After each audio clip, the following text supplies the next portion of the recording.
ഞാൻ ഡോക്ടർ ചിന്ത S, government medical college കൊല്ലം community medicine വിഭാഗം അഡീഷണൽ പ്രൊഫസറാണ്. മെഡിക്കൽ കോളേജിന്റെ റേബീസ് കൺട്രോൾ പ്രോഗ്രാമിന്റെ നോഡൽ ഓഫീസറാണ്. ഈ വർഷം തുടങ്ങിയതിനു ശേഷം ഏകദേശം 10-നടുത്ത് റേബീസ് കേസുകൾ, പേവിഷബാധ കേസുകൾ റിപ്പോർട്ട് ചെയ്യപ്പെടുകയുണ്ടായി. ഇതിന്റെ ഒരു ആശങ്ക വളരെ കൂടുതലാണ്. പ്രത്യേകിച്ച് കുട്ടികളാണ് ഈ രോഗബാധിതരായതും. മാത്രമല്ല, ചില കേസുകളിൽ വാക്സിൻ ലഭിച്ചതിന് ശേഷവും രോഗബാധ ഉണ്ടായത് കൂടുതൽ ആശങ്കയ്ക്ക് ഇട നൽകിയിട്ടുണ്ട്. ഈ ഒരു സാഹചര്യത്തിൽ റേബീസ് അണുബാധയെക്കുറിച്ച് കുറച്ച് കാര്യങ്ങൾ വിശദീകരിക്കാം. റേബീസ് ഒരു വൈറസാണ്. ഈ വൈറസ് സസ്തനികളിൽ, മാമൽസ്, മൃഗങ്ങളിലാണ് കണ്ടുവരുന്നത്. മൃഗത്തിന് റേബീസ് ബാധ ഉണ്ടായാൽ അതിന്റെ ഉമിനീര് വഴിയാണ് ഇത് മറ്റുള്ളവരിലേക്ക് രോഗം പകരുന്നത്. നായ്ക്കൾ, പൂച്ചകൾ, മറ്റ് വളർത്തുമൃഗങ്ങൾ, ആട്, പശു അടക്കമുള്ള വളർത്തുമൃഗങ്ങൾ, വന്യമൃഗങ്ങൾ, ഇവയിലൊക്കെ തന്നെ ഈ വൈറസ് കാണപ്പെടാറുണ്ട്. ഇവർക്ക് രോഗബാധ ഉള്ള ഒരു മൃഗം മനുഷ്യരെ കടിക്കുമ്പോൾ, മനുഷ്യരുമായിട്ട് സമ്പർക്കത്തിൽ വരുമ്പോൾ അവ മാന്തുകയോ അല്ലെങ്കിൽ നമ്മുടെ ശരീരത്തിലുള്ള മുറിവുകളിൽ ഈ മൃഗങ്ങൾ നക്കുകയോ അല്ലെങ്കിൽ നമ്മുടെ കണ്ണിലേക്കോ വായിലേക്കോ ഇതിന്റെ ഉമിനീര് തെറിക്കുവാനുണ്ടാകുന്ന സാഹചര്യം, ഈ സാഹചര്യത്തിലൊക്കെ ഈ രോഗാണു മനുഷ്യ ശരീരത്തിലേക്ക് പ്രവേശിക്കുക. ഇത്തരത്തിൽ പ്രവേശിക്കുന്ന ഈ മുറിവിലൂടെ അല്ലെങ്കിൽ നമ്മുടെ തൊലി ഭേദിക്കപ്പെട്ടിട്ടുള്ള ഏതെങ്കിലും ഒരു സാഹചര്യത്തിൽ മൃഗവുമായി സമ്പർക്കം വരികയും ആ മൃഗം രോഗവാഹകനായിരുന്നു, അതിന് അണുബാധ ഉണ്ടായിരുന്നെങ്കിൽ ഈ വൈറസ് നമ്മുടെ ശരീരത്തിൽ പ്രവേശിക്കുന്നു. പ്രവേശിക്കുന്നിടത്ത് ആ മുറിവിന്റെ അടുത്തുള്ള മസിലുകളിൽ ഈ വൈറസ് മൾട്ടിപ്ലൈ ചെയ്യുകയും അതിന്റെ എണ്ണം പെരുകുകയും അത് വളരെ പതുക്കെ അതിനടുത്തുള്ള ഞരമ്പുകൾ വഴി ഇത് നമ്മുടെ തലച്ചോറിലേക്ക് പോവുകയും ചെയ്യുന്നതാണ്. ഞരമ്പുകൾ വഴി വളരെ പതുക്കെയാണ് ഇത്. ഏകദേശം ഒരു ദിവസം 1-2 സെന്റിമീറ്റർ ഒക്കെ വേഗത്തിലാണ്, ആ ഒരു വേഗതയിലാണ് ഞരമ്പ് വഴി തലച്ചോറിലേക്ക് എത്തുന്നത്. തലച്ചോറിലേക്ക് ഈ രോഗാണു, ഈ വൈറസ്, റേബീസ് വൈറസ് എത്തിക്കഴിഞ്ഞാൽ ഈ രോഗലക്ഷണങ്ങൾ നമ്മൾ കാണിച്ചു തുടങ്ങുന്നു. പിന്നീട് അത് നമ്മുടെ മറ്റ് അവയവങ്ങളിലേക്കും ഇത് വൈറസ് ബാധിക്കുകയും രോഗലക്ഷണങ്ങൾ കാണിച്ച് അത് പിന്നീട് ഇത് 100% മരണകാരണമായ രോഗമായതിനാൽ ഏകദേശം ഒരാഴ്ച സമയത്തിനുള്ളിൽ മരണം സംഭവിക്കുന്നതുമാണ് കാരണം. ഇതാണ് വൈറസ് അണുബാധയും ആ രോഗലക്ഷണവും. അപ്പോൾ ഇവിടെ നമുക്ക് രോഗം ഉണ്ടായിക്കഴിഞ്ഞാൽ, അതായത് വൈറസ് നമ്മുടെ തലച്ചോറിൽ എത്തിക്കഴിഞ്ഞാൽ നമ്മൾക്ക് ചികിത്സയില്ല. പക്ഷേ ഈ മൃഗത്തിന്റെ കടി ഏൽക്കുന്ന സമയത്ത് നമുക്ക് വാക്സിനും മറ്റ് അനുബന്ധ ചികിത്സകൾ നൽകിക്കൊണ്ട് ഈ രോഗം വരുന്നതിനെ തടയാൻ സാധിക്കും. ഇതാണ് നമ്മൾ ശ്രദ്ധിക്കേണ്ട കാര്യം. അപ്പോൾ മൃഗത്തിന്റെ ഒരു കടി ഏൽക്കുകയോ പോറലേൽക്കുകയോ മൃഗവുമായി വളരെ അടുത്ത സമ്പർക്കത്തിൽ വരികയോ ചെയ്യുകയാണെങ്കിൽ ആദ്യം നമ്മൾ ചെയ്യേണ്ടത് വളരെ കൃത്യമായി ഈ മുറിവ് സോപ്പും വെള്ളവും ഉപയോഗിച്ച് കഴുകുക എന്നുള്ളതാണ്. അതിൽ നമ്മൾ കൂടിയ സോപ്പ്, പ്രത്യേകതരം സോപ്പ്, പ്രത്യേകം ആന്റിസെപ്റ്റിക്, ഇവയൊക്കെ അന്വേഷിച്ച് സമയം കളയേണ്ട. എപ്പോഴാണോ ഈ സംഭവം ഉണ്ടാകുന്നത് അപ്പോൾ തന്നെ വീട്ടിൽ വെച്ച് തന്നെ അല്ലെങ്കിൽ ആ ഉണ്ടാകുന്ന സ്ഥലത്ത് വെച്ച് തന്നെ ഒരു 10-15 മിനിറ്റ് വെള്ളം തുറന്നു വിട്ട്, ടാപ്പിലെ വെള്ളമാണെങ്കിൽ റണ്ണിങ് ടാപ്പ് വാട്ടർ നമ്മൾ വെള്ളം തുറന്നു വിട്ട് ആ ഒഴുകിക്കൊണ്ടിരിക്കുന്ന വെള്ളത്തിൽ നല്ലവണ്ണം, ഇപ്പൊ കുഞ്ഞുങ്ങളുടെയൊക്കെ മുറിവാണെങ്കിൽ ചിലപ്പോൾ വളരെ ആഴത്തിൽ മുഖത്തൊക്കെ കടിയേൽക്കുമ്പോൾ കഴുകാനൊക്കെ നമുക്കൊരു മടി കാണും. പക്ഷെ ഒരു രീതിയിലും മടിക്കാതെ വളരെ കൃത്യമായിട്ട് സോപ്പ് ഉപയോഗിച്ച് 10-15 മിനിറ്റ് കഴുകുക എന്നുള്ളത് പരമപ്രധാനമാണ്. അത് വൈകിക്കാനും പാടില്ല. കാരണം ഈ വൈറസ് ഈ മുറിവിലൂടെ നമ്മുടെ ശരീരത്തിൽ പ്രവേശിച്ച് ഇത് നമ്മുടെ ഞരമ്പിലേക്ക് കയറി കഴിഞ്ഞാൽ പലപ്പോഴും നമ്മുടെ വാക്സിനും മറ്റ് ഇമ്യൂണോഗ്ലോബുലിൻ നമ്മൾ കൊടുക്കുന്ന അനുബന്ധ ചികിത്സകളും ഫലിക്കാതെ വരാനുള്ള സാധ്യത വളരെയേറെയാണ്. അതുകൊണ്ട് തന്നെ ആ മുറിവ് എത്രയും പെട്ടെന്ന് കഴുകുകയാണെങ്കിൽ 90%-ലധികവും നമ്മൾ കഴുകുന്നതിന്റെ ഒരു തീവ്രത അനുസരിച്ച് ഒരുപക്ഷെ ആ പൂർണ്ണമായും നമുക്ക് ആ വൈറസിനെ കഴുകിക്കളയാൻ സാധിക്കും. അതുകൊണ്ട് ആ ഒരു സ്റ്റെപ്പ് ഒരു കാരണവശാലും അമാന്തിക്കരുത്. അപ്പോൾ തന്നെ ഉടനെ തന്നെ നമ്മൾ നന്നായി കഴുകുക. അതിനുശേഷം ഏറ്റവും അത്യാവശ്യം അടുത്തുള്ള ആശുപത്രിയിൽ വന്ന് റേബീസിനെതിരെയുള്ള കുത്തിവെപ്പ്, വാക്സിൻ എടുക്കുക എന്നുള്ളതാണ്. ഇതിൽ കേരളത്തിൽ ഇപ്പോൾ നമ്മുടെ പ്രാഥമിക ആരോഗ്യ കേന്ദ്രങ്ങളിൽ, മിക്ക ആരോഗ്യ കേന്ദ്രങ്ങളിൽ തന്നെ, നമ്മുടെ PHCകളിൽ തന്നെ വാക്സിൻ ലഭ്യമാണ്. ഈ വാക്സിൻ 100% ഫലപ്രാപ്തിയുള്ള ഒരു വാക്സിൻ എന്നറിയപ്പെടുന്ന വാക്സിനാണ്. ഇപ്പോൾ ചിന്തിക്കാം, വാക്സിൻ എടുത്തിട്ട് മരണം സംഭവിച്ചുവല്ലോ. പക്ഷെ ഇവിടെ ഇത് വളരെ വിരളമായിട്ട് മാത്രമാണ് നമ്മൾ ചികിത്സ നൽകിയതിന്, അതായത് വാക്സിൻ നൽകിയതിന് ശേഷവും നമുക്ക് രോഗം തടയാൻ പറ്റിയില്ല എന്നുള്ളത് അപൂർവമായി സംഭവിക്കുന്ന ഒരു കാര്യമാണ്. നമ്മളിപ്പോൾ ഒരു മെഡിക്കൽ കോളേജിലെ ക്ലിനിക്ക് അല്ലെങ്കിൽ ഒരു ജനറൽ ആശുപത്രിയിലെ ക്ലിനിക്കിൽ തന്നെ ആഴ്ചയിൽ തന്നെ പേവിഷബാധ ഉറപ്പിച്ച, അതായത് പേ ഉണ്ട് എന്ന് ഉറപ്പായ അതിന്റെ സാമ്പിളുകളിൽ വിട്ടപ്പോൾ സാമ്പിൾ റേബീസ് വാക്സിൻ പോസിറ്റീവായ മൃഗങ്ങൾ കടിച്ച് പലരും ആഴ്ച തോറും തന്നെ പലരും ഇത്തരത്തിൽ പേപ്പട്ടി കടിച്ച് തന്നെ നമ്മുടെ ആശുപത്രികൾ ക്ലിനിക്കുകൾ വരാറുണ്ട്. അങ്ങനെ ആയിരക്കണക്കിന് കേസുകളാണ് നമ്മൾ വാക്സിനും സീറവും നൽകി ദിനം പ്രതി പ്രതിരോധിച്ചു കൊണ്ടിരിക്കുന്നത്. അപ്പോൾ അതിന്റെ ഇടയിൽ വളരെ വിരളമായി സംഭവിക്കുന്ന ഒരു കാര്യത്തിന് കൂടുതൽ പ്രചരണം നൽകിക്കൊണ്ട് വാക്സിൻ ഫലപ്രാപ്തി ഇല്ല, വാക്സിൻ എടുക്കേണ്ട ആവശ്യമില്ല എന്നുള്ളൊരു ചിന്ത വളരെ അപകടമാണ്. കാരണം ഈ മറ്റ് വാക്സിനുകൾ, ഇപ്പോൾ നമ്മൾ chicken pox vaccines, measles, moms, ഈ വാക്സിനൊക്കെ എടുക്കുമ്പോൾ ഇപ്പോൾ ചിക്കൻ പോക്സ് ഒരു ഡോസ് എടുത്തിട്ടുള്ള ആളാണെങ്കിൽ 85% പ്രൊട്ടക്ഷൻ ലഭിക്കാറുള്ളൂ. എന്നാൽ മംസ് ആണെങ്കിൽ 70% പ്രൊട്ടക്ഷൻ ഉള്ളൂ. അതായത് 100 പേര് എടുക്കുമ്പോൾ 85 പേരെ പ്രൊട്ടക്റ്റഡ് ആയിട്ടുള്ളൂ. പക്ഷേ റേബീസ് വാക്സിനെ സംബന്ധിച്ചിടത്തോളം 100 പേര് എടുക്കുകയാണെങ്കിൽ ഏകദേശം 100 പേരും എന്ന് പറയത്തക്ക രീതിയിൽ തന്നെ ഫലമുള്ള ഒരു വാക്സിനാണ്. അപ്പോൾ വാക്സിന്റെ ഫലപ്രാപ്തിയെ കുറിച്ച് ഉള്ള ആശങ്ക പാടില്ല. കൃത്യമായി വന്ന് വാക്സിൻ എടുക്കുക എന്നുള്ളതാണ്. വാക്സിൻ മാത്രമല്ല, തുടർ ചികിത്സയാണ്. നമുക്ക് ആദ്യത്തെ ദിവസം എടുത്തു കഴിഞ്ഞാൽ 3-ാമത്തെ ദിവസം, 7-ാമത്തെ ദിവസം, 28-ാമത്തെ ദിവസം, ഈ രീതിയിൽ ഷെഡ്യൂൾ പൂർത്തീകരിച്ച് തന്നെ എടുക്കണം.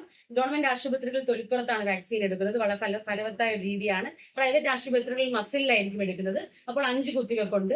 14-ാമത്തെ ദിവസം കൂടി ഒരു അഡീഷണൽ കുത്തിവെപ്പ് ഉണ്ട്. ഇത് ഏത് വിധേനയാണേലും ഒരുപോലെ തന്നെ ഇഫക്റ്റീവാണ് വാക്സിൻ. മുറിവിന്റെ ആഴവും അതിന്റെ തീവ്രതയും അനുസരിച്ച് വലിയ മുറിവുകളാണ്, ചോര വന്ന മുറിവുകളാണെങ്കിൽ വാക്സിൻ കൂടാതെ മുറിവിന് ചുറ്റും റെഡിമെയ്ഡ് ആയിട്ട് ഇമ്മ്യൂണോഗ്ലോബുലിൻ, ആന്റി റേബീസ് സീറം കൊടുക്കേണ്ട ആവശ്യവുമുണ്ട്. അപ്പോൾ ഡോക്ടർ റിഫർ ചെയ്യുമായിരിക്കും. പ്രാഥമിക ആരോഗ്യ കേന്ദ്രത്തിൽ ആന്റി റേബീസ് സീറം നമ്മൾ കൊടുക്കില്ല. തൊട്ടടുത്തുള്ള താലൂക്ക് ആശുപത്രിയിലോ ജനറൽ ആശുപത്രികളിലേക്കോ മെഡിക്കൽ കോളേജുകളിലേക്കോ റിഫർ ചെയ്യും. അവിടെ ചെന്ന് മുറിവിന് ചുറ്റും മരുന്നെടുക്കണം. കാരണം ഇതിന്റെ ആവശ്യം, ഏത് വാക്സിൻ നിങ്ങൾ ശരീരത്തിൽ എടുത്താലും അത് ആദ്യമായിട്ടാണ് നിങ്ങൾ എടുക്കുന്നതെങ്കിൽ അതിന്റെ ഫലം, അതായത് ആന്റിബോഡി ശരീരത്തിൽ ഉണ്ടാകുവാനായിട്ട് ഏകദേശം ഒരാഴ്ച സമയവും, പൂർണ്ണമായും നല്ലൊരു ടൈറ്റർ ഉണ്ടാകാൻ ഏകദേശം 2 ആഴ്ച സമയവും ഒക്കെ എടുക്കും. അപ്പൊ ഈ ഒരാഴ്ച സമയത്തിനുള്ളിൽ നമ്മുടെ ശരീരത്തിൽ പ്രവേശിച്ച വൈറസ് ഞരമ്പിലേക്ക് കയറി പോകാനുള്ള ഒരു സാധ്യതയുണ്ട്.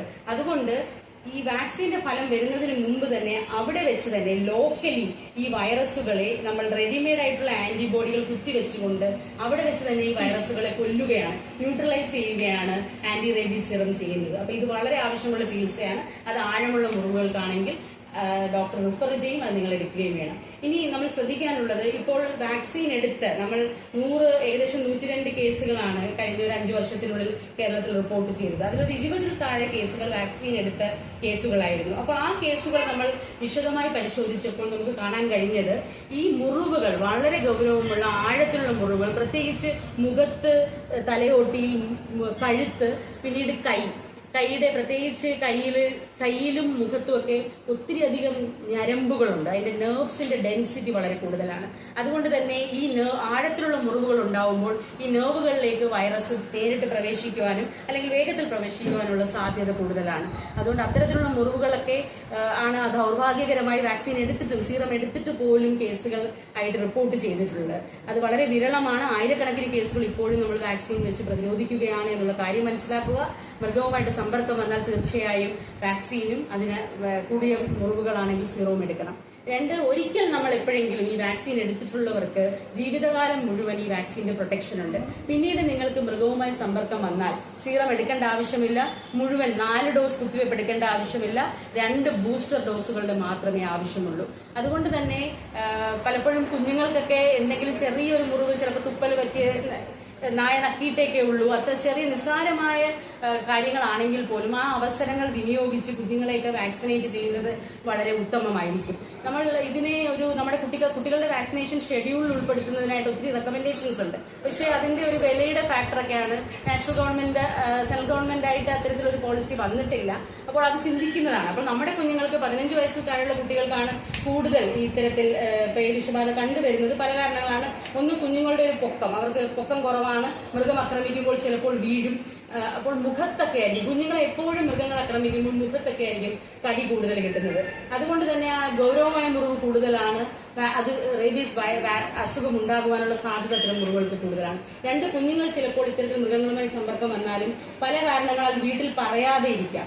ഈ ഒരു വിഷയവുമുണ്ട്. അതുകൊണ്ട് തന്നെ 15 വയസ്സിൽ താഴെയുള്ള കുട്ടികൾക്ക് ഇതിന്റെ പ്രൊഫിലാക്സിസ് ആയിട്ട് നമുക്ക് മുറിവേറ്റില്ലെങ്കിൽ പോലും പ്രീ എക്സ്പോഷർ പ്രൊഫിലാക്സിസ് എന്ന രീതിയിൽ 3 ഡോസ് വാക്സിൻ, അതും ഹാഫ് ഡോസ് മതി, 3 ഡോസ് വാക്സിൻ എടുത്തുകൊണ്ട് നമുക്ക് ഇവരെ സംരക്ഷിക്കുവാൻ കഴിയും.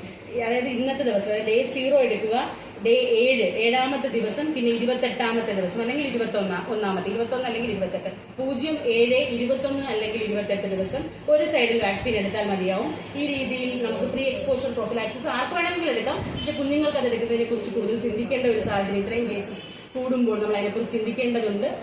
മേ ബി നമ്മൾക്ക് സിസ്റ്റം തന്നെ അതിനൊരു മാർഗം കണ്ടെത്തേണ്ടതുണ്ട്. പക്ഷെ കോസ്റ്റ് ആണ് അതിലൊരു വിഷയം. അപ്പോൾ പ്രീ എക്സ്പോഷർ പ്രൊഫിലാക്സിസ് എടുത്തിട്ടുള്ള കുഞ്ഞുങ്ങൾക്ക് പിന്നീട് ഒരു വലിയ കടി ഉണ്ടായാലും അവരുടെ ശരീരത്തെ ആന്റിബോഡി ഉള്ളത് കൊണ്ട് തന്നെ നമ്മൾ ഇപ്പോൾ സംഭവിച്ച കണക്കുള്ള ദൗർഭാഗ്യകരമായ സിറ്റുവേഷൻസ് ഉണ്ടാവില്ല എന്നുള്ളതാണ് ഇതിന്റെ അഡ്വാൻറ്റേജ്. ഇനി ഒരു പോയിന്റ് കൂടി പറയാം. ഇതെല്ലാം നിൽക്കുമ്പോഴും നമ്മൾ ആരോഗ്യവകുപ്പിന്റെ ഭാഗത്ത് നിന്ന് നമ്മൾ വാക്സിൻ സീറം എല്ലാം കൊടുക്കുന്നു.